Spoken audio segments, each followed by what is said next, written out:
చిన్నప్పుడు ఊర్లలో సినిమాలు టీవీలు షోలు వచ్చే కంటే ముందు భాగవతాలు ఆడేందుకని వచ్చేటోళ్ళు. ఈ భాగవతాలు ఆడే దాంట్లో భాగవతం స్టార్ట్ చేసే కంటే ముందు జనాల అటెన్షన్ డైవర్షన్ చేయడానికి జనాలని డయాస్ దిక్కు చూసేలాగా భాగవతం దిక్కు చూసేందుకు వేసేందుకు అందరికంటే ముందు పాత్ర వేసుకొని తుపాకి రావడని ఒకడు వస్తుంటుంది. తుపాకి రావడం వచ్చి చెప్తుంటుండే ఊరోళ్ళందరికీ ఒక మంచి మాట చెప్తుండే. ఏమని? ఈ భాగవతం అయిపోయేసరికి 2 గంటలు అవుతుంది. భాగవతం అయిపోగానే మీకు అంత మంచి చికెన్ బిర్యానీ పెడతాను.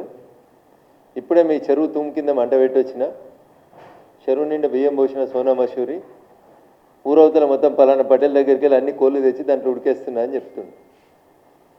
అట్లా నిన్న కరీంనగర్కో ఎవరు, ఆదిలాబాద్కో ఎవరు, ఇద్దరు వేసిన వేషం కూడా తుపాకి రావని వేషం తప్ప ఇంకొకటి లేదు.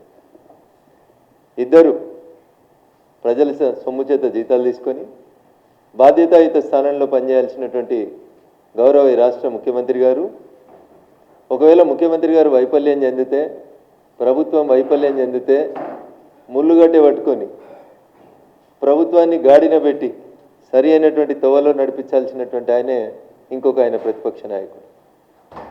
దాదాపు అన్ని దినపత్రికలలో పొద్దుగా లేచి ఇద్దరు కలిసి తెలంగాణ రాష్ట్రాన్ని అభివృద్ధి చేసేందుకు, తెలంగాణ రాష్ట్ర ముఖ చిత్రాన్ని మార్చేందుకు ఏమేమి హామీలు ఇచ్చిరో చూద్దామని పొద్దుగా లేచి పేపర్లు చదివినండి. 3 గంటలు చదివాను అన్ని పేపర్లు, తెలుగు, హిందీ, ఇంగ్లీష్, ఉర్దూ అన్నీ చదువుకొని వచ్చి.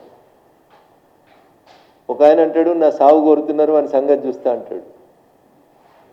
ఇంకొక ఆయన అంటాడు వాళ్ళకి ప్రతిపక్ష హోదా రాకుండా చేస్తా నేను, లేకపోతే నా పేరు మార్చుకుంటా అంటాడు. అన్న నువ్వు పేరు మార్చుకుంటే ఈ రాష్ట్ర ప్రజలకి ఏం రాదు, ఆయన సచ్చినా మాకేం రాదు, బతికినా మాకేం రాదు. ఆయన ఫామ్ హౌస్ కాడికి రైతులు వచ్చి ఆత్మహత్యలు చేసుకుంటే పైసలు ఇవ్వక 10 ఏళ్ళు పాలించిన ఆయన ఊర్ల పేర్లతో సహా చెప్పినాం. దౌలతాబాద్ దుబ్బాక నియోజకవర్గం వాళ్ళు, గజ్వేల్ నియోజకవర్గానికి సంబంధించిన రైతన్నలు కేసీఆర్ గారు ముఖ్యమంత్రి ఉన్నప్పుడు ఫామ్ హౌస్ దగ్గరికి వచ్చి కూతవేడు దూరంలో ఆత్మహత్యలు చేసుకుంటే ఈ రోజు దాకా ఆ రైతన్నలకి నష్టపరిహారం ఇవ్వలేదు ఆయన. అట్లాంటి కేసీఆర్ గారు ఇలా చెప్తాడు 29 దాకా ఆగుండ్రి, 29 దాకా రాగానే నేను తొలి సంతకం పెడతాను సార్ ముచ్చట చెప్తా అన్నాడు. 2014 నుంచి 2023 నవంబర్ చివరి దాకా మీరు దిగిపోయేదాకా మీరు రైతులకు ఏం చేశారో ఒకసారి ఆలోచించారు.